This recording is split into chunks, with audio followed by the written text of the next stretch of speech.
Valentine's chocolate para sa'yo, galing sa akin. Sorry na, nagsinungaling ako. Galing talaga to kay Toro. Ungas talaga siya. Tapos na ako maligo. Yuki, ikaw na sumunod. Saka na ako maliligo. Hindi nga, hindi ka maliligo. Napaka-dirty niya ba? Hala ka naman, Kyo! May pamahiin na kapag kumain ka raw ng pink na somen, magiging mahilig ka raw sa ano? Kalukuhan yan! May manyak! Mamanyakin niya ako! Magkikilamos ako para magising ng konti.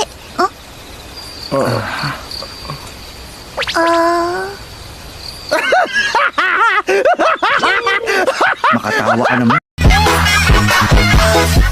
Ang weird lang na ganito ang madadatnan ko. Akalain mong nandito kayong lahat sa labas at nagluluto para sa hapunan? Welcome home! Hello! Kumusta kayo mga bata? Nandito na si Papa! Kuya Yuki, anong pinagsasasabi niya? Baliw kasi yan eh. Mukhang in love ako ulit sa'yo nung makita ko yung teacher side mo, Mayo. Nandito ka lang para inisin ako. Suot pa nga ni Hattori ang suot-suot mo ngayon, hindi ba? Bingo! Ang galing, napansin mo! Dahil siguro sa pagmamahal mo sa kanya, no? Nakakabwisit to! Hindi mo naman kailangan mainis sa akin. Ano ka ba naman? Lalo na kapag nakasal na kayo ni Hattori. Pagiging magkamag-anak na tayong dalawa.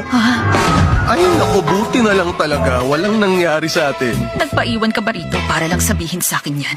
Oo, tama.